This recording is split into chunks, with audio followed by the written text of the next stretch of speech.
Donc, bienvenue à cet atelier de devenir qui était mensuel, maintenant on le fait une fois tous les 2 mois.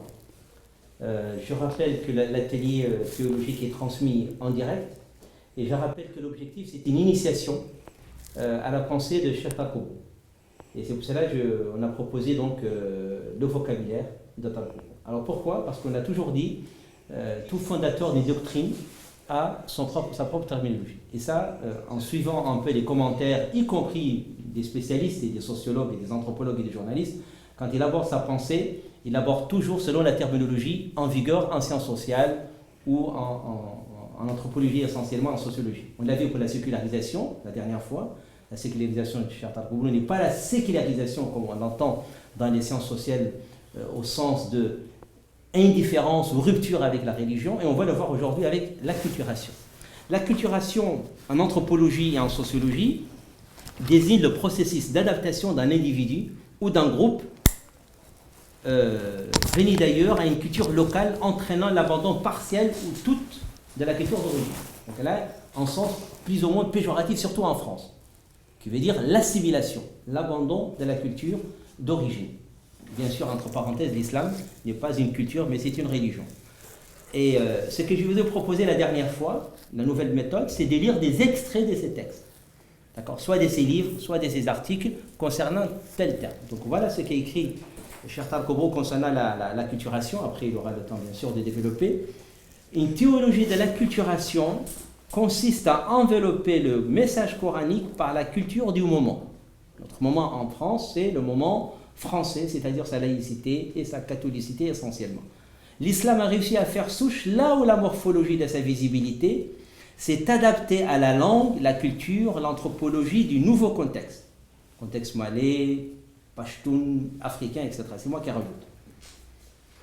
Cette acculturation leur a permis de créer une proximité culturelle, de vivre ensemble, en réduisant autant que possible les différences de visibilité, évitant ainsi une fracture socio-éthico-religieuse.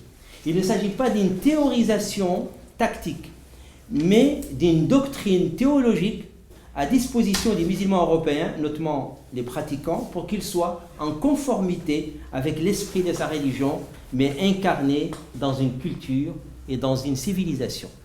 Et dans un autre article sur tout ce que vous ne savez pas sur l'islam, il dit « Notre culture à nous, ici les musulmans d'Europe et de France, et notre civilisation, c'est la culture française et la civilisation occidentale. » Voilà donc, cher Tarek, si vous avez des choses. Après, on parlera des cas pratiques de cette acculturation, parce que l'acculturation n'est pas simplement... c'est une théorie, et il a commencé à la développer dans ce qu'ils appellent une visibilité proximale, une sémantique proximale. On l'a vu la dernière fois quand on a abordé Jésus, selon Talkobo. Et puis bien sûr, surtout sur le plan théologique, vous parlez d'une théologie optimiste de l'homme, créée à l'image de Dieu. Vous avez parlé d'une théologie du salut, vous avez donné des exemples. La redéfinition de la notion de kafr de l'incroyant aujourd'hui, ce sont des cas pratiques de cette acculturation. Le concept tire sa légitimité de la théorie de la communication divine, c'est-à-dire de la révélation coranique elle-même. Si l'on considère que le Coran, c'est un esprit, donc la parole de Dieu à l'origine est un souffle, mais qui a pris corps dans une langue à destination d'une anthropologie et d'une culture particulière. Donc le passage de l'esprit au corps, c'est une forme d'acculturation, c'est-à-dire que le souffle, ruh, l'esprit du Coran, s'est drapé de la culture des gens auxquels ce message a été destiné en premier chef. Et comme disent les savants, al-ibratu bi khususi sabab la bi umumi al-lafz. C'est-à-dire ce qui doit être considéré dans l'interprétation du texte, c'est le sens circonstanciel et non la sémantique absolue du verset. C'est la doctrine de l'imam Malik, la doctrine d'un certain nombre de hanbalisme, c'est la doctrine de la plupart des chafi'ites, etc., etc. Donc, c'est la circonstance d'abord, l'universalisation est un mode par déduction, par analogie. Et donc, il y a déjà dès le départ une acculturation inconscientisée dans le rapport au texte. Parce qu'il y a le verbe, il y a l'écrit. Le Coran, c'est un verbe qui s'est fait écrit. Donc il y a passage de la parole à l'écrit. L'écrit, c'est une trace de la parole. Donc quand on fait le commentaire du Coran, on fait le commentaire des traces de Dieu, les ayats, les signes. Mais l'accès à Dieu est impossible. Et l'accès à la parole ontologique de Dieu est impossible. Ce qu'on appelle le kalam al-nafsi. Les Ash'arites parlent de l'amr et l'ibara. L'amr, c'est l'ordre ontologique, c'est la parole, c'est-à-dire la pensée de Dieu, intime, inaccessible, qui a été traduite dans l'ibara, c'est-à-dire dans le langage du Coran, comme sa pensée, sa parole ontologique a été traduite dans la Torah, dans une langue de l'hébreu, l'araméen pour l'évangile. Donc il y a la pensée de Dieu, ce qu'on appelle le kalam al-nafsi, et puis c'est l'Ash'arite, il dit al-ibara, l'expression. Cette expression, elle est acculturée par essence parce qu'elle s'inscrit dans l'histoire et dans une culture. Tout simplement, sans culture, il n'y a aucune réception ni transmission du message possible. Donc il faut la culture. La culture, c'est un excipient qui permet l'administration du principe actif qui est l'esprit du message. Et donc la théologie de la culturation tire ses fondements de Tanzil, le concept de Tanzil. C'est une descente. C'est une parole incréée parce qu'il vient de Dieu lui-même, mais il est accidentel, c'est-à-dire haditha, conjoncturel, de par son éruption dans l'histoire. Et donc, le fondement même de la théologie de la culturation tire sa légitimité dans la théologie de la révélation coranique. Et le Coran, également, un message et un messager. Qui est Rasoul sallallahu alayhi wa sallam, ba'atha fil ummina rasulan minhum.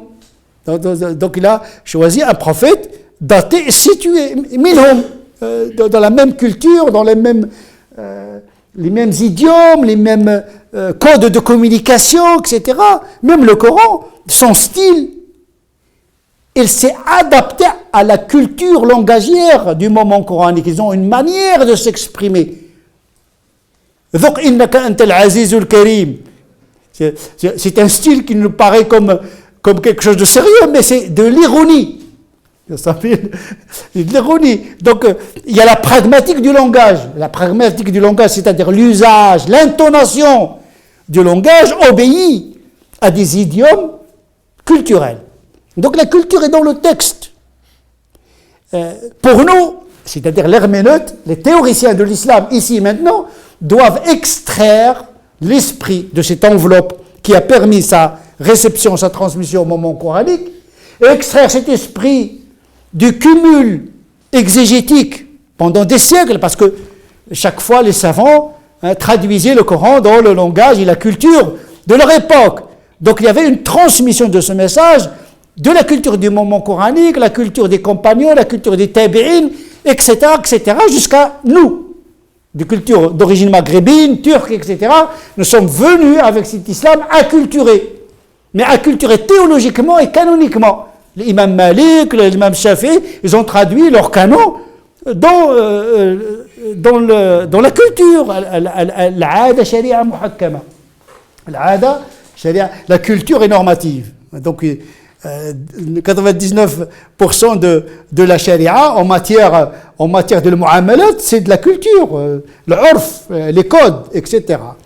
Donc effectivement, comment sortir ce nucléus incompressible de messages coraniques pour l'envelopper par la culture de notre contexte.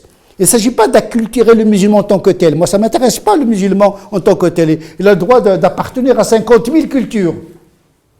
Il peut être d'origine marocaine, algérienne, berbère, chinoise. Et puis, enfin, il y a une acculturation, de l'acculturation dans une autre culture, c'est C'est la définition. Mais moi, je parle d'acculturation théologique. Donc, il y a, de toute façon, l'acculturation culturelle, elle se fait naturellement. Ça ne se théorise pas. L'intégration des musulmans, on n'a pas à théoriser l'intégration des musulmans. Ils s'intègrent économiquement, professionnellement, etc. Le théoricien de l'islam n'a pas à théoriser la culture, mais il doit prendre en considération la culture où il se trouve pour traduire le message coranique, pour permettre aux musulmans d'être installés confortablement dans leur contexte pour pouvoir y contribuer. Parce que quand on est mal installé, quelque part, dans son corps biologique, dans son corps social, familial, on ne peut pas recevoir le message, on ne peut même pas l'entendre. Parce qu'il y a des empêchements culturels qui vous empêchent d'écouter le Coran parce qu'il n'est pas bien traduit. Voilà. Avec un berbère, on peut lui expliquer le Coran berbère, il va le comprendre bien. Si vous l'expliquez en chinois, il ne va pas le comprendre. Donc déjà traduire, parler de Dieu en français, c'est déjà le penser autrement. Parce que toute langue porte avec elle une certaine culture. Donc c'est de cette acculturation dont je parle au niveau du discours sur Dieu, parce que l'acculturation, ce n'est pas uniquement dans les pratiques. Oui, parce que le discours sur Dieu, sur l'homme, sur la liberté, il faut choisir les doctrines qui sont en phase avec l'épestémé, c'est-à-dire la manière de penser liée à une époque donnée. Les musulmans, ils ont traduit la aqidah dans un langage presque hellénique, dans un langage grec, philosophique. L'Ash'aïra, par exemple, même le Hanabila, l'orthodoxie exige le fait de croire que Dieu il est différent des accidents. Al-mukhalafatu lil hawadith. Il y a sifa wajiba fi haqqillah. Tous les musulmans ash'arites et hanbalites doivent croire que Dieu n'est pas comme les accidents. L'accident, c'est l'événement qui a un début et une fin. Ce n'est pas l'accident de route. L'accident, c'est quelque chose de conjoncturel. En termes philosophiques, l'accident, il a un début, il a une fin.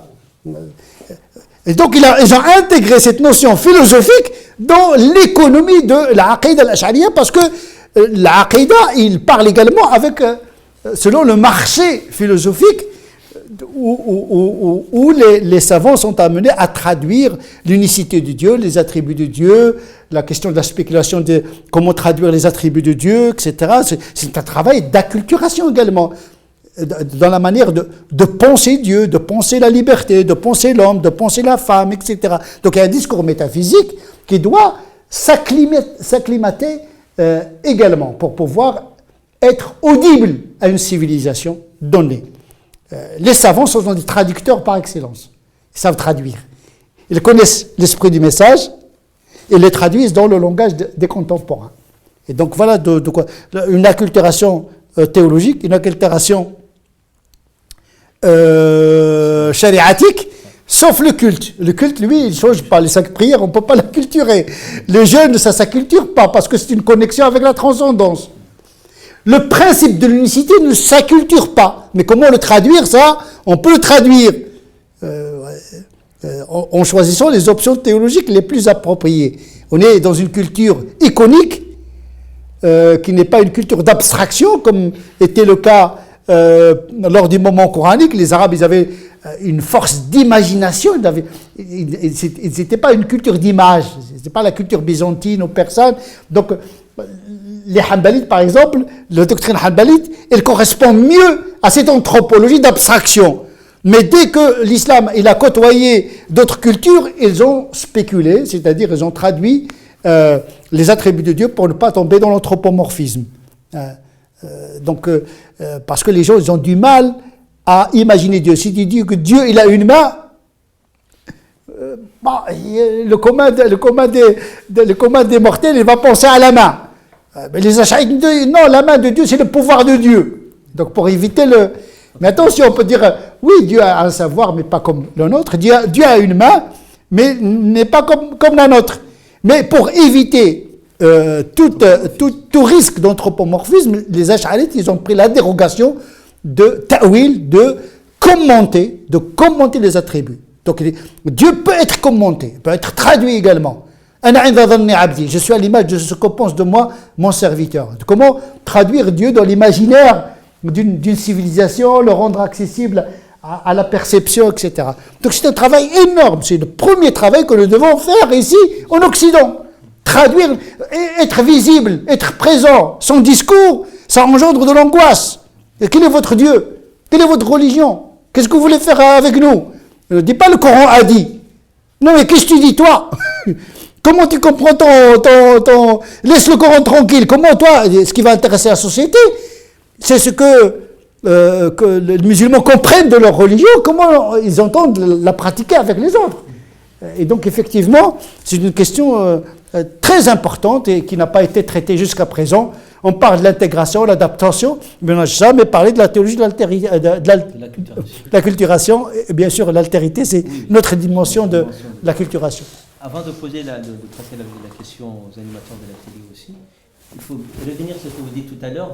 Ne confondons pas l'islam en tant que religion et l'islam tel qu'il est vécu jusqu'à présent en France, parce que vous l'avez dit, il est toujours resté dans la culture maghrébine. Ah oui, il y a une grande différence entre l'islam que je pense moi personnellement et l'islam sociologique. Ça n'a rien à voir pour moi. Pour moi, on a encombré notre religiosité par des interprétations qui étaient valables à un moment donné, et on l'a amalgamé avec une culture respectable, mais dans une époque et dans un pays, mais qui crée beaucoup d'angoisse pour les musulmans, qui crée un déséquilibre laïque dans une société française déjà vulnérable.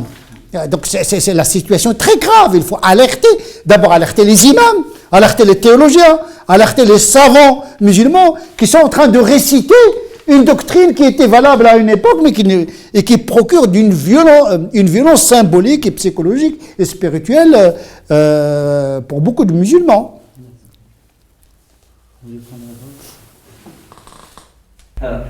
Cher, qu'est-ce que vous attendez dans le concept d'acculturation de visibilité proximale?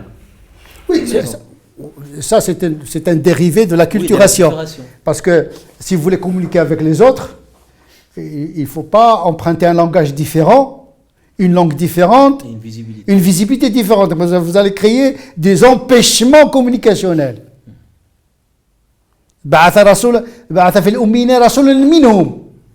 Il s'habille comme eux, il mange comme eux, les mêmes habitudes. C'est ça la proximité pour pouvoir partager le message. Si vous venez avec un langage étranger, une théologie très étrangère, une visibilité dans les vêtements, dans le Ibn Taymiyyah dit l'hadir dahir. Ibn Taymiyyah dit à un moment donné, il est obligatoire pour les musulmans d'avoir le même hadir dahir, une ressemblance dans la visibilité avec les non-musulmans. Parce que cette dissimilitude dans la visibilité peut brouiller la présence. La présence musulmane est incomprise, peut être source de méfiance. Donc il faut rassurer, d'abord, dire que nous, on n'est pas différents. Il faut toujours commencer par la ressemblance avant la dissemblance. Millata abikum Ibrahim. Pourtant, c'est des polythéistes. Il dit attention, on n'a pas, vous les polythéistes et nous les musulmans, on a un point commun, Ibrahim. On a un point commun, Jésus. Votre père, vous êtes polythéiste, mais Ibrahim, c'est notre père à tous, il n'était pas polythéiste, donc il y a déjà la figure d'Ibrahim comme un point commun. Venez à une part.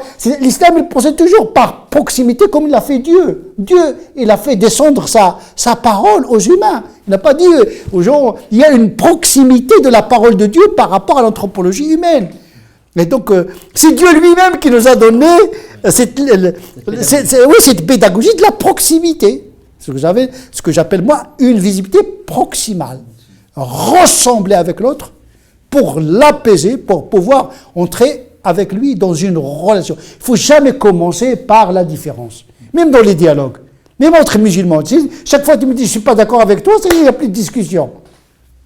Tu dis « oui, je suis d'accord, mais… » Et quand tu multiplies les mais, ça devient aussi problématique. Non, il faut toujours… Les gens vous écoutent quand il y a des points d'intersection. Si chaque fois on n'est pas d'accord, vous coupez tout espoir de vivre ensemble. Même avec les enfants, même s'il dit n'importe quoi, tu prends de ce n'importe quoi 0,1, oui, tu as raison dans ça, et tu l'as. Mais c'est comme ça, c'est naturel.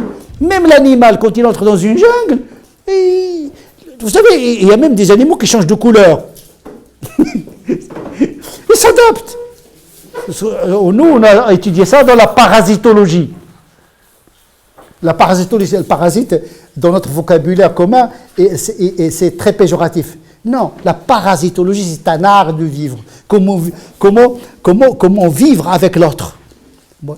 On a des exemples dans la biologie où un animal, pour survivre, il entre dans un corps d'un autre animal et se réduit à un seul organe. On pense même que la mitochondrie était un animal, mais pour survivre, il s'est réduite à un organisme cellulaire pour survivre. C'est pourquoi il a sa propre ADN à elle. On a l'ADN du noyau, on a l'ADN de la mitochondrie. Et donc, c'est naturel ça. C'est dans les prokaryotes, dans les eucaryotes, dans les animaux, dans les reptiles, l'adaptation, la proximité par rapport à l'environnement. On adapte la fourrure, le chien du pôle Nord, c'est pas le chien de l'Afrique, hein. C'est normal. Et la visibilité, eh bien, ça dépend du climat, ça dépend il y a beaucoup de paramètres que le musulman doit prendre en considération. Il y a des choses que le musulman fait par nature, il n'a pas besoin d'une théologie, etc. Le faire. Sauf qu'aujourd'hui, on le culpabilise. On vient avec un discours religieux, on lui dit ce qui est naturel, ce que tu fais comme naturel, c'est haram. Tu ne dois pas faire comme cela, tu dois être différent de cela. Pourquoi tu t'habilles comme ça? Pourquoi tu manges comme ça? Pourquoi tu utilises les fourchettes? Pourquoi tu utilises le couteau? Et tu dois manger comme le prophète avec trois doigts en plus. Mange le couscous avec 3 doigts. Essaie de manger le couscous avec 3 doigts. Moi, au départ, quand j'ai lu ce hadith-là, j'ai vécu sur les 3 doigts pendant 2 ans. Quand j'ai vu que ça ne marche pas, je me dis, c'est pas possible. Je veux bien faire la sunna, mais là, couscous avec 3 doigts, les autres sont en train de manger. Mais parce que quand on a la naïveté, on a la foi, on suit. Moi, je comprends les jeunes d'aujourd'hui qui disent, Dieu a dit, le hadith a dit, et ils suivent. Mais quand tu lis le commentaire, quand on évolue, etc., on dit non, mais il ne faut pas prendre les choses comme ça. Hein.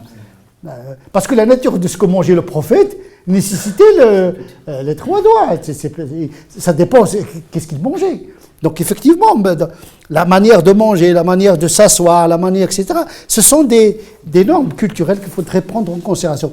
Le salafisme, c'est la reproduction de la culture et de l'histoire du moment coranique et non de l'esprit du Coran.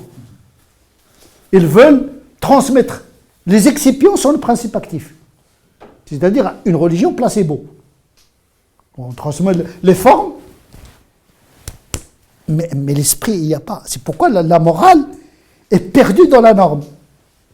On est capable de mentir au nom de l'islam, de tuer au nom de l'islam, de faire des trafics au nom de l'islam. C'est une pensée tordue et qu'on attribue à l'islam. Oui. Ce que vous dites, pour moi, en tout cas, ça me paraît élémentaire, complètement.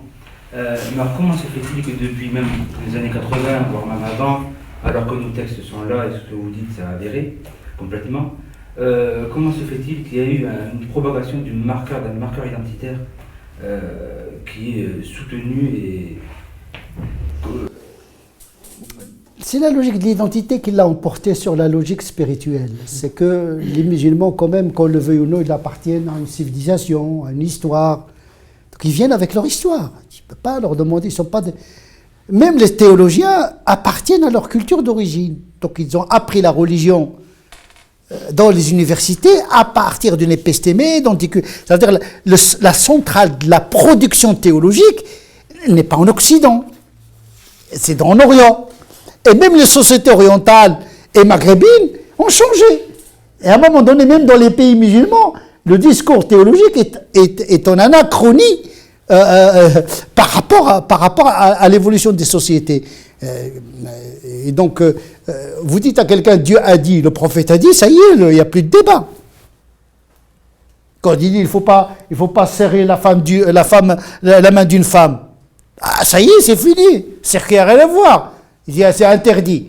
On se base sur des hadiths qui sont faibles, qui sont apocryphes, mais les gens n'ont pas les moyens intellectuels de vérifier l'authenticité du texte et le sens du texte. C'est un vrai problème dont souffrent d'abord les savants. Je ne parle même pas des musulmans. Le musulman, il écoute le savant, qu'est-ce qu'il lui dit. On ne peut pas demander aux musulmans de faire de la théologie de l'altérité, de l'herméneutique, séparer l'esprit de l'enveloppe, etc. C'est de la chirurgie. Il faut des années d'érudition. Ce que tu trouves maintenant simple, il n'a pas toujours été simple. Et le simple n'est jamais simple. C'est ça le problème, c'est que tout le processus scientifique, c'est de simplifier le phénomène le phénomène physique ou bien biologique ou chimique dans une formule très simple. C'est traduire quelque chose de très complexe dans quelque chose de très simple. Ce que nos savants appellent le matn. C'est-à-dire, ils résument toute la doctrine dans un petit opuscule où il réduit toute la doctrine dans des formulations très simples, le qawa'id. Il ramène le madhab à quelques 5 règles qawa'id usuliyya. Il y a une question sur des hadiths, ne donnent-ils pas des représentations d'un autre temps? C'est-à-dire, comme vous parlez du moment coranique, aussi les hadiths, oui. Si c'est valable pour le Coran, raison de plus. Est-il anachronique? Non, c'est les interprétations qui sont anachroniques. Le message, il est éternel, puisque Ruh, l'esprit du Coran, le verbe de Dieu, qui est un souffle, il est éternel. Kalamullah ghayr makhlouq. Mais cette tradition dans le temps, qui doit être réinterprétée de manière à ce qu'elle répond à la situation. On a dit, il y a des choses qui ne changent pas en islam. L'aqaïd, arkan l'islam, l'imanu billah, malaikati, kutub. Les grands dogmes ne changent pas, l'essentiel ne change pas. L'ibadat ne change pas, les 5 prières, ils ne changent pas. On peut donner des dérogations, des simplifications, etc. Mais le culte ne change pas. Le qiyam al-akhlaqiyya, la morale, ne change pas. Les règles qui changent, les lois qui changent. Donc voilà, tout ne change pas en islam. Mais le problème, c'est que pour le commun des musulmans, tout lui paraît important. Tout. Et donc il faut mettre un peu de l'ordre. Même le Coran, il y a des versets qui sont plus importants que d'autres. Voilà. الذين يستمعون القول فيتبعون أحسنه. Donc le Coran, هو حسن ولكن فيه أحسن. قل هو الله أحد. Une petite sourate qui équivaut le tiers du Coran quand même. Ça ne dévalorise pas le reste du Coran, mais ça valorise la sourate parce qu'il parle de l'essentiel. Et l'essentiel, c'est Dieu. قل هو الله أحد الله الصمد. Mais il parle que de Dieu. Le meilleur verset du Coran, c'est quoi? C'est pas Ayat ad-Dayn. Ayat ad-Dayn, c'est un long verset qui parle de l'emprunt, de la dette, etc. Et qui occupe toute une page du Coran. D'abord, il n'est pas obligatoire de l'appliquer. Donc, c'est un verset optionnel. Mais le meilleur verset, c'est quoi? Allahu la ilaha illa huwa al-hayyul qayyum la ta'khudhuhu sinatun. Ayat al-Kursi, parce qu'il ne parle que de Dieu. C'est-à-dire que plus l'objet du verset parle de Dieu, plus il a une valeur spirituelle, etc. Donc, tout n'a pas la même valeur dans les enseignements de l'islam. C'est ça ce que je veux dire. Comment on peut parler des normes dans le sujet d'acculturation? Les normes. Parce qu'il y a beaucoup de normes qui étaient... Il y a des normes fixes. À l'époque du prophète, c'était circonstanciel. Comment on peut... Est-ce que les normes... Oui, change, oui, bien. C'est le travail des savants. C'est le travail des savants. Par exemple, ce qui est que... par exemple, dans le hadith, le prophète dit, la fille, quand on lui demande sa main, quand il se tait, eh bien, cela signifie son consentement. Ça, c'est culturel, ça. Mais la règle dit, la yunsabu li sakitin qawl. Non. Dans des cultures, là, non, ça marche que dans la culture. Oui. Dans des cultures où il y a la fille vierge qui n'a pas d'expérience des hommes, etc., il est intimidé. Et dans ces codes-là, quand la fille ne pleure pas, ne réagit pas, elle se tait, on comprend qu'elle accepte, par pudeur. Mais ce code ne marche pas dans notre culture. Donc tu ne vas pas, on pense à hadith sahih. Donc Ibn Hazm, il dit, les Zahirites, ils disent non, dès que la fille parle, S'il parle, c'est qu'il n'accepte pas. Il faut qu'il se taise. Sinon, ce n'est pas un consentement. Donc, il y a des lectures aussi qui sont aberrantes. Est-ce que la ressemblance a ses limites? Il y a toujours des limites. On ne va pas se promener avec un bikini, on va dire voilà, on va s'acculturer. Quand même, comme dit ma vie, quand même, il y a des limites. Non, mais bien sûr, attention, on ne dit pas buvez le vin, shootez-vous. Non, il y a des limites. Donc, attention, il ne faut pas comprendre qu'on est en train de faire la promotion de la débauche. Oui, parce que... Donc il a abordé la question de l'acculturation. Moi je pense que parmi les solutions, déjà dans notre fiqh, alhamdoulilah, l'acculturation, elle a été, prise en compte. Exactement, depuis des siècles. Donc même à la produit de la civilisation, la preuve, pardon, l'Andalousie, etc. Donc comme vous avez dit la parole de Ibn Taymiyyah, je crois qu'il a dit dans l'Iqtida' Sirat Mustaqim. Mushabah fi al-hadi al-zahir. Exactement, donc ça devient une obligation, donc ça dans notre fiqh, dans notre religion, donc elle est présente. Alors le grand souci, nous, actuellement, depuis ça va faire peut-être plus de centaines d'années, là, c'est-à-dire l'ignorance des musulmans. Je pense que c'est l'une des solutions en fait qui peut régler ce problème-là. Actuellement, les musulmans, ils sont des ignorants. On est encore dans faire l'autre, hein. Mais si vous faites le tour, on n'est pas sorti de Médane. On est resté là-dedans, donc on est au sol, on veut creuser, on va aller encore. Pour moi, c'est-à-dire la science, on n'a pas de science, on n'a pas de l'ancienne génération et la nouvelle génération, encore pire ici en Europe. Le frère il a parlé, je crois, c'est Eric, c'est ça. Il a parlé de la question identitaire. La question identitaire, tout simplement. Les gens qui sont nés ici, comme vous l'avez dit, cher, c'est qu'ils, en quelque sorte, ils ne trouvent pas leur place ici. Pourquoi? Ça vient de l'école. Vous l'avez dit dans plusieurs de vos conférences. On ne parle même pas du fait religieux. Et encore, on apprend le fait religieux, mais faussement. Mais je vous raconte une anecdote, mon neveu, quand il était plus petit, il a 20 ans maintenant, il me disait, le professeur, c'est incroyable, le professeur, il leur disait que les musulmans, c'était un cours d'histoire. Des histoires. Religion. Il m'a dit ça, j'ai appris des histoires. Donc le soir, il m'a raconté ça. Il m'a dit, le professeur, il nous a dit que les musulmans, ils se dirigent vers le mur. Alors, chose incroyable, il y avait son ami, qui était d'origine marocaine, il lui a dit non, cher, on se dirige vers la Kaaba. Oui, peu importe, c'est pareil. C'est incroyable. Oui. C'est catastrophique. Donc, donc ça, le fait religieux, il n'est pas appris à l'école. 800 ans de présence en Andalousie, l'Espagne, le Portugal, même le sud de la France. Bon, quand je parle à mes neveux ou des gens que leurs amis, je dis, ils hallucinent, ils disent, non, on n'a pas appris ça à l'école. Ben non, c'est pas vrai. Après, bon, donc il y a plusieurs paramètres, effectivement, mais moi je pense que le rôle de l'imam, des associations, en fait, comme le vôtre ou d'autres associations, la science, il faut se baser sur ça, l'ignorance. Donc là, nous, on est ignorants, à un tel niveau qu'un musulman, un non-musulman, quand tu poses une question à un musulman, il ne sait pas répondre. Je vous raconte juste, une autre anecdote après, j'arrête là-dessus. Un jour, je discutais avec quelqu'un qui voulait se convertir à l'islam. Il s'est converti même au judaïsme, donc il a cherché dans toutes les religions. Il m'a dit, moi le truc qui m'a dérangé dans l'islam, chose que je ne comprends pas, ça revient aussi à l'identité de chaque personne, c'est incroyable. Il me disait que, moi le fait de prier en arabe, moi j'accepte pas ça.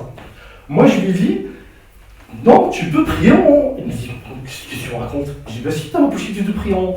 Il me dit, c'est la première fois que je le dis que je l'entends. Mais j'ai utilisé des mauvais livres. Et il y avait une autre personne avec moi, un musulman. Non, il s'est énervé. Je lui dis, arrête. Donc la chose, la personne qui dévotait avec moi, après il était avec moi contre cette personne-là qui disait que... Donc après je l'ai pris à part, je lui ai expliqué, je lui ai dit effectivement qu'il y a d'autres avis qui autorisent... Les Hanafites par exemple, ils autorisent, donc voilà, Abu Hanifa il a dit qu'on peut faire, dans un premier temps je crois que c'est ça, qu'on peut faire avec la prière dans une autre langue. Après il a dit s'il y a une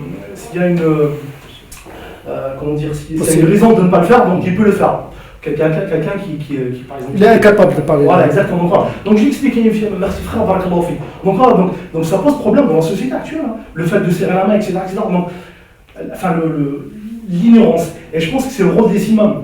C'est le rôle des imams, surtout dans le minbar. moi, des fois, je comprends pas. Enfin, Vas-y. supportez-moi un tout petit peu. Non, bien sûr, je suis là pour ça. Mais je te le dis, c'est un ressenti que je ressens. Que j'entends, que voilà. Et que d'autres le ressentent. Exactement, même pire que d'autres qui ils le ressentent, mais ils me le disent, mais d'une façon. Quelqu'un, il m'a dit, la dernière fois, j'ai cité un Joumoura, il m'a dit, j'ai rien compris, j'ai eu mal à la tête. Donc pour vous dire ça, il y a des sujets qu'on vous aborde enfin dans le débat. مسألة الميراث المرأة الإركاد à mon avis, mon humble avis, c'est pas des sujets qu'on aborde dans des cercles comme ça théologiques. Oui, je peux. Pourquoi? Parce que les gens ne comprennent pas. Pour moi, c'est des choubouhats. Donc eux, déjà, les gens sont ignorants. Donc toi, même pas, sur le même pas, tu lui balances une choubouhat comme ça. Ça peut être des... Ben oui, mon avis, hein, je pense que voilà. Donc on doit plus se focaliser sur la science, c'est-à-dire apprendre aux gens qu'est-ce que c'est l'islam vraiment de la base. Mais ça c'est un gros chantier. Je sais qu'il n'y a pas que l'imam qui peut résoudre ce problème. La difficulté, aujourd'hui, la difficulté à laquelle est confronté celui qui parle de la religion, c'est qu'il parle en même temps à toute l'humanité. Pas uniquement à ceux qui sont saf l'awwal, saf tani. Ben oui, mais ça le dérange lui, mais ça soulage des milliers d'autres. Ceux qui sont soulagés ne viennent pas te le dire, ils viennent me le dire à moi. Donc, effectivement, vous savez, quand on fait un discours, Allah yaqul fil Qur'an yahdi bihi kathiran wa yudillu bihi kathiran. Tout discours, il procure des dégâts comme il procure des avantages. C'est n'importe quel discours sur la religion, il va répugner une partie de l'auditoire. Parce que les attentes ne sont pas les mêmes, les frustrations ne sont pas les mêmes, les complexes ne sont pas les mêmes, le niveau intellectuel n'est pas le même. Il y a des gens, dès que vous parlez d'un sujet, ils décrochent, parce qu'il a un problème avec ce sujet-là. Avec sa femme, avec son fils, etc. vous mettez le doigt sur une zone névralgique. Mais moi, s'il a la migraine, je peux lui donner l'aspro. Mais à un moment donné, il faut que les gens comprennent qu'il y a des sujets complexes et que la religion, ce n'est pas de le simplicisme également. La question de la femme, mais c'est un débat de société. Il y a des gens qui ne sont pas dans la société. Ils ne sont même pas dans notre histoire. Ou bien ils n'ont pas les moyens intellectuels pour comprendre certaines choses. Mais on ne va pas sacrifier, nous, l'islam. On est très conscient de ça, parce que moi aussi, j'étais un jeune, j'avais 20 ans, 19 ans. J'attendais de l'imam qu'il traite un truc. Moi, j'étais célibataire, j'attends qu'il me parle du mariage. C'était à l'époque. La femme musulmane, etc., etc. Dès qu'elle parle d'un autre sujet, ça m'intéresse. Puis, mais on ne peut pas, chacun a ses attentes. Mais nous, moi je pense qu'aujourd'hui, khutbah al-Jumu'ah, surtout en France, et avec les moyens de communication, tu n'as plus une communauté collective. Tu as affaire aujourd'hui avec des communautés connectives. Donc tu peux imaginer un spectre d'auditoire, et puis le khutbah, il reste des générations et des générations.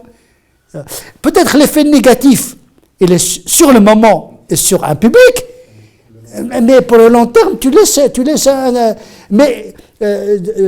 réserver ce sujet-là uniquement à une élite, c'est priver les gens de quelque chose qui pourrait les intéresser. C'est pas le bon moment, tout simplement. Mais c'est jamais le bon moment. Non, mais je veux dire, c'est que dans l'état actuel de la communauté musulmane. Non. Il faut lever. Les sujets. Moi je pense, il faut. Tu sais, ces sujets-là, ça fait 40 ans que je les. Après, juste ces sujets, par exemple, les sujets que vous abordez des fois, vous les présentez comme un fait accompli. Pourtant, il y a des débats, des fois même, donc, une fois, excuse-moi, vraiment, c'est mon ressenti quand j'ai vu. Je suis vraiment désolé, mais là, on est là pour ça. J'ai jamais eu l'occasion de, je te le dis en face. Par exemple, vous avez dit sur Tawassul bi Jah Nabi alayhi salam, vous avez dit c'est faux, enfin, vous avez dit que il faut le faire, donc c'est faux de ne pas le faire. Mais pourtant, il y a un Jumhur qui dit non. Donc, il y a ces questions-là, donc moi, je ne comprends pas. Donc, vous abordez des sujets, ce n'est pas des faits accomplis, c'est des sujets qui ont eu des débats théologiques pendant des siècles et des siècles. qui a d'autres raisonnements, qui a d'autres, etc. Il faut juste de lire et comprendre les choses. Donc voilà, après moi, de présenter les choses comme ça, comme si c'était du fait accompli, c'est comme ça, puis c'est pas autrement, parce qu'on vit en Europe, etc. Non, non, parce qu'il y a des débats, etc. Débats aussi, d'autres débats beaucoup plus intéressants. Donc voilà, donc le sujet, il est vaste. Donc c'est pour ça, comme vous l'avez dit, cher, c'est complexe. On ne peut pas l'aborder comme ça sur un même bol. Donc les choses, écoutez, il y a la logique de l'enseignement, le droit comparé. Abu Hanifa a fait ça, etc. Mais moi, je ne suis pas enseignant, je suis un docteur. C'est-à-dire que je fais la religion. J'ai un choix, un madhab. Je suis convaincu que cet avis, c'est celui qui est bon ici, maintenant. Tu vois pas Abu Hanifa, etc. Je connais tous les avis. Je les ai travaillés, je les ai synthétisés, etc. Je parle pour mon cas, hein. Je ne parle pas de celui de Mahmoud qui se défend tout seul s'il veut. Moi, je ne parle pas de tawassul, ce n'est pas des sujets que j'aborde. C'est très. Tawassul ou pas tawassul, pour moi, tu lèves tes dieux directement avec Dieu, tu n'as pas besoin de passer ni par X ni par Y. Ça c'est des débats, moi, que je mets de côté parce que ce n'est pas une urgence, ce n'est pas important, etc. C'est lié l'individu avec Dieu et c'est bon. Si j'étais par exemple dans un contexte où cette question-là pose un grave problème, etc., je peux l'aborder. Nos problématiques ici, c'est autre chose. C'est autre chose, c'est l'Occident, c'est l'avenir de l'humanité, c'est des équations complexes. Bien sûr, celui qui parle de Dieu, celui qui parle de la charia, il doit maîtriser les classiques. Il ne doit pas plonger comme ça, tête baissée, etc. Il faut qu'il soit argumenté. Mais il n'est pas obligé de dire ses arguments, parce que ce n'est pas le lieu. Tu ne vas pas faire une démonstration une démonstration herméneutique sur la vie. Il dit voilà. Quelqu'un peut se dire, vous abordez des fois des points shadda, c'est ça le problématique. Non, je chauffe. Shadda, ça n'a rien à voir. Le mot shad, c'est pas l'homosexualité. Shoudoud, badnas.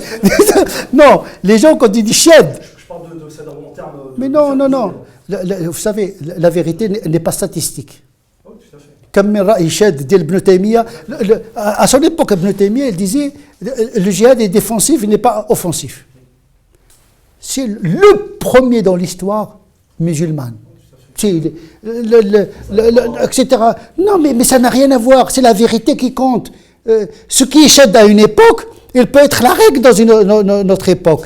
Mon cher, bon faire. Je mais des fois j'ai l'impression que vous sortez de tout ça. C'est pour ça que ah oui, non.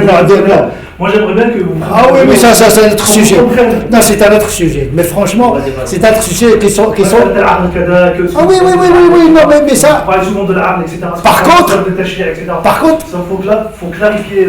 Et par contre, moi le premier, moi je vous écoute beaucoup depuis des années. J'ai eu plaisir en fait de vous écouter tout le temps. J'ai appris beaucoup de choses dans vos conférences chez Mahmoud aussi. Et c'est vrai que des fois, on n'arrive pas à se... Il faut venir à la formation des imams. Je t'ai invité au séminaire des imams et on va approfondir.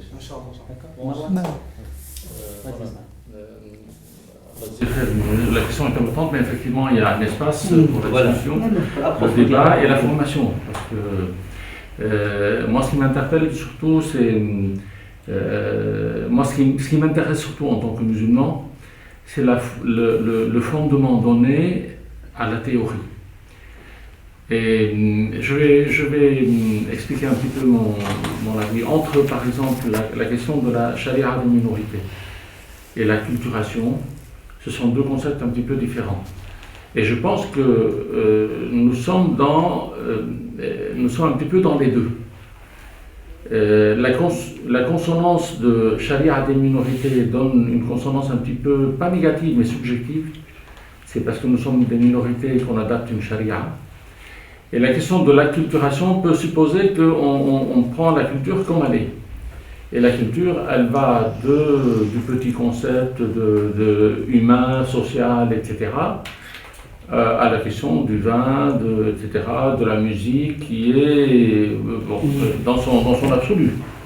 Que les gens, que n'importe quel Français moyen, utilisent actuellement, non seulement, mais utilisent comme terme facteur de la culture. Donc acculturation, ça n'est pas, je pense que ça n'est pas forcément le terme. Et la charia des minorités n'est pas forcément le terme, mais je pense, mais je ne donne pas je pense que la charia dans sa culture est un terme très adéquat. Or, la charia dans l'Occident est un terme très adéquat. La charia a respecté ses fondements, ses valeurs, ses règles, etc. Mais elle est dans un espace qui est celui de la culture, ou elle est dans l'espace qui est celui de l'Occident. Donc elle doit rendre compte de l'aya وَمَا أَرْسَلْنَا مِن رَّسُولٍ إِلَّا بِلِسَانِ قَوْمِهِ لِيُبَيِّنَ لَهُمْ. Je pense que c'est un des exemples extraordinaires.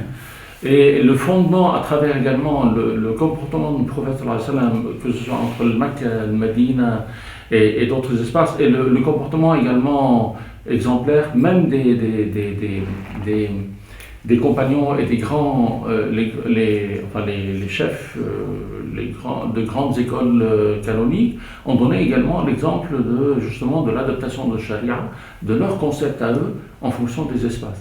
Enfin, je pense que ça manque un petit peu. L'acculturation, ça peut repousser beaucoup, dans le sens où beaucoup de gens sont encore dans la culture. Bon, ça n'est pas le cas de la nouvelle génération, des générations futures, mais c'est encore un petit peu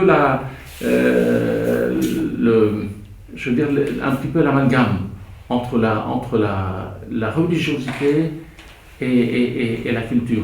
Pourquoi prendre une culture qui n'est pas celle de notre religiosité? Il y a encore un amalgame.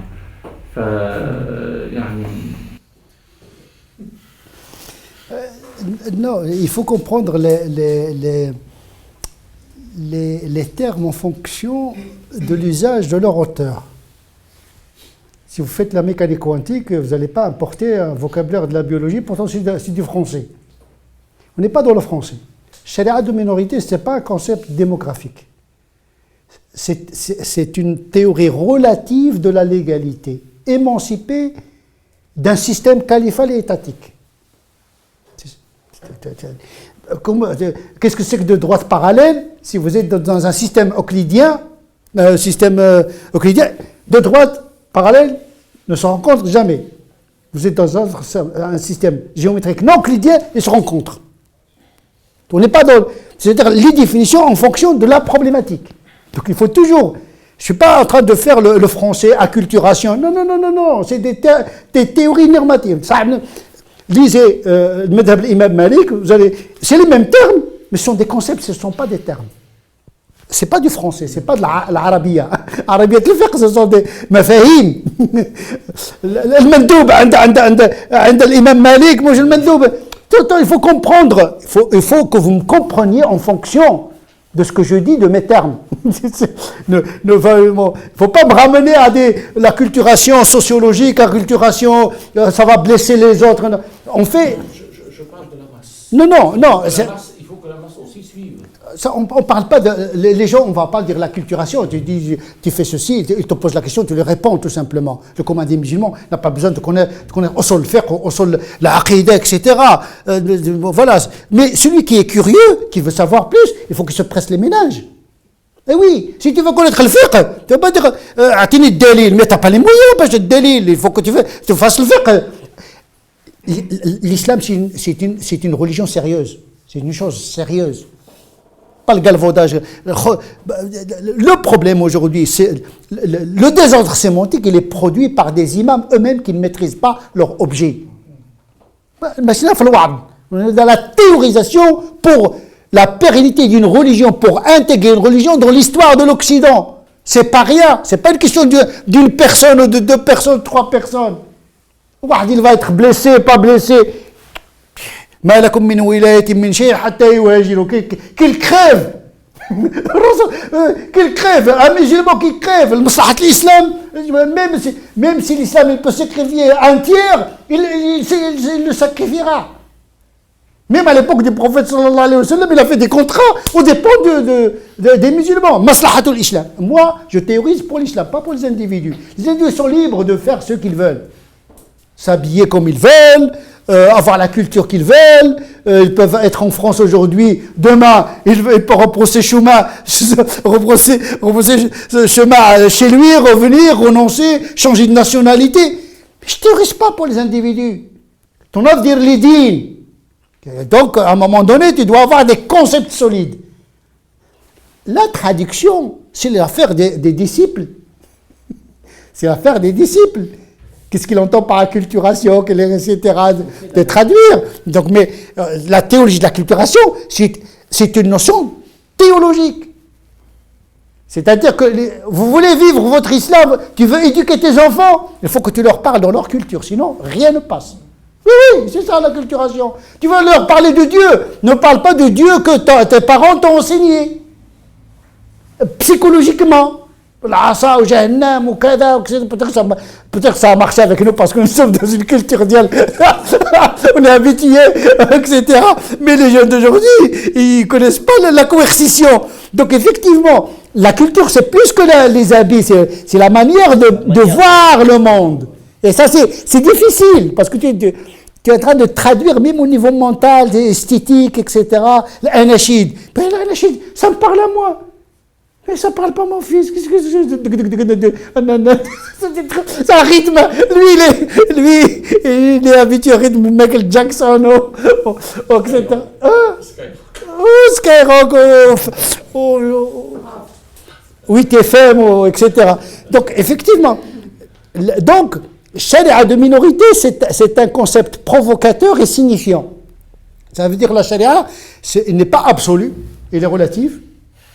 Et ce n'est pas la charia des minorités, c'est la charia de minorités. C'est-à-dire, on n'est pas obligé d'être totalement dans la charia en présence d'un khalifa ou d'un État. Et à l'application de l'hudud. Ce que j'appelle la charia fractale. C'est des concepts. مذهب قائم بذاته. الشريعة الكسيرية. الآن أشتغل على الشريعة الكسيرية. كما اجتهدوا في القرون الوسطى بمصطلحات تتناسب مع بيئتهم كذلك أنا أفعل نفس الشيء. أنا سلفي من هذه الناحية. Donc salafisme c'est reproduire la méthode des salafs, pas reproduire le produit final qu'ils ont produit à leur époque. Et donc l'acculturation c'est une des dimensions de charia de minorité. Mais la théologie de l'acculturation dépasse la charia parce qu'il part de la théologie, pas uniquement de la norme. C'est l'acculturation du discours sur Dieu. La charia, elle théorise pour la visibilité de l'islam dans une société laïque. Donc, l'acculturation se trouve dans la charia de minorité, mais la théologie de l'acculturation, elle touche également la aqida également, ce qui n'est pas dans la charia de minorité. C'est des concepts, des matières, c'est ce qu'on va essayer d'enseigner ici dans la formation des imams. Mawad jadida. On est dans la tradition classique de l'Aslaf. Toujours, chaque fois que le contexte change, les savants ont inventé de nouvelles matières pour répondre à leur époque. Il faut parler à son époque. Et c'est ça notre projet. Donc il faut faire l'effort. D'abord, c'est pas prétentieux ce que je vais vous dire. Il faut d'abord faire beaucoup d'efforts pour comprendre ce que je veux expliquer. Il faut faire beaucoup d'efforts et poser des questions pour s'assurer que vous avez compris ce que je suis en train de développer. Parce que ce n'est pas évident. C'est pas parce que moi je vis avec ça matin et soir, etc. Peut-être pour moi des choses sont tellement devenues évidentes comme 2 fois 2, ça fait 4. On a choisi ce thème parce que même les sociologues français et les anthropologues, quand il a parlé d'acculturation récemment, ils l'ont compris dans leur discipline. Moi, en plus... la rencontre de 2 cultures qui produisent de l'assimilation. Ce n'est pas l'acculturation chez Sarkozy. C'est pour ça que j'ai intitulé l'atelier l'acculturation dans sa doctrine à lui, qui veut dire l'adaptation de l'esprit de l'islam dans une culture. Cette culture, c'est la culture française. Et ça me ramène à ma question avant de poser la question. Le moment français ou le moment occidental, comment vous le définissez? Par sa laïcité? C'est un autre problème. Parce que un théoricien doit avoir une interprétation a priori de la réalité. Ce n'est pas le sujet. Moi, j'ai une interprétation de l'Occident, du moment historique par lequel passe l'Occident actuel. Mais ça, c'est l'herméneutique nécessaire. Mais ça, il faut connaître la métaphysique de l'histoire, la sociologie, etc.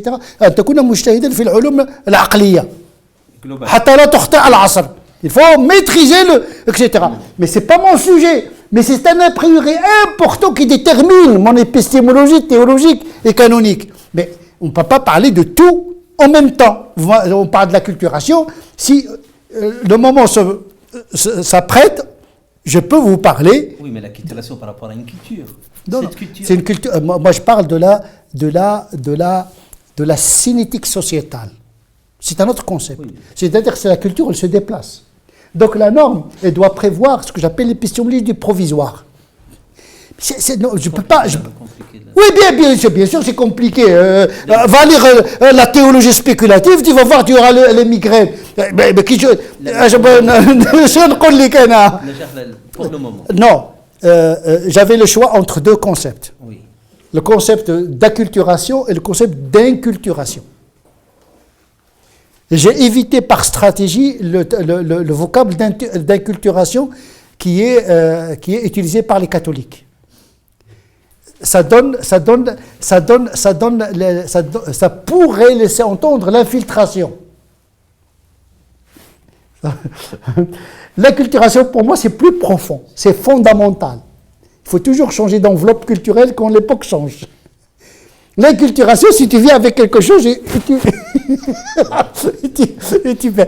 Bon, j'ai des a priori que je ne peux pas expliquer ici parce que je ne veux pas encombrer le sujet. On parle de l'acculturation, sachez qu'on parle d'un segment, d'une petite matière qui s'inscrit dans tout un projet. Cheikh Tarakiani, vous parlez de l'acculturation, c'est dans un espace géographique ou dans le temps? Parce que maintenant, le XXIe siècle, comme vous rappelez toujours, que maintenant on vit dans une société monde. Et puis les musulmans, ils appartiennent aussi à une, comment on dit, à une Ummah où elle a besoin aussi d'être en phase avec le XXIe siècle où on vit, où tout a changé. L'acculturation, c'est valable. Ça ne concerne pas la lieu géographique, mais ça concerne... Ça concerne même le climat. Regarde le Coran, quand il parle plus il parle plus de la fraîcheur, bard al-iman. Bard al-iman. La fraîcheur, il ne dit pas hararat al-iman. Parce que à cette époque, ils sont dans un climat chaud, ils ont besoin de fraîcheur. Donc, mais même l'acculturation climatique, c'est-à-dire le vocabulaire coranique, par exemple, il parle de Hur al-Ain. Hur al-Ain, les belles femmes avec les yeux. Si le Coran était révélé au Japon, personne n'entrerait pas à l'islam parce que les femmes avec les yeux gros, c'est pas leur truc. Il va les dégoûter. Qu'est-ce que c'est? Une femme blanche, transparente, etc. Il veut une femme bronzée, lui. Il veut pas les femmes du paradis blanches, transparentes. Ça l'arrange pas. Parce que dans l'imaginaire des Arabes de l'époque, il fonctionnait comme ça. Donc c'est ça l'acculturation. Le roman, il ne parle pas les mangues. Les Arabes ne connaissaient pas les mangues, l'ananas. Donc c'est ça l'acculturation. Mais c'est un principe qui est valable au pôle Nord, à Mars, sur la Lune, etc. Tu prends en considération l'acculturation, tu prends en considération le climat, la flore, la faune, la langue, la culture. Allah subhanahu wa ta'ala, il a créé le monde ainsi. Il a voulu que sa parole s'inscrive dans l'histoire, dans le climat. On a même le Coran chitoui, le Coran sifi, le Coran hivernal, le Coran estival. Même la nature de la révélation dépend de la saison. Donc tout ceci, je veux fonder la théologie de l'acculturation pour construire la pédagogie de l'essentiel, pour construire la théorie communicationnelle, etc., etc. Donc, ce sont des segments théoriques qui appartiennent à un paradigme. Voilà. Il y a la théologie de l'altérité, il y a la théologie d'acculturation, il y a la charia de minorité, il y a la charia fractale. Ce sont des concepts, si on arrive à les assimiler, on aurait pénétré l'esprit de l'islam. On va arrêter parce que c'est l'heure de... Je vous donne la date du prochain atelier, le 4 mai, à 19h.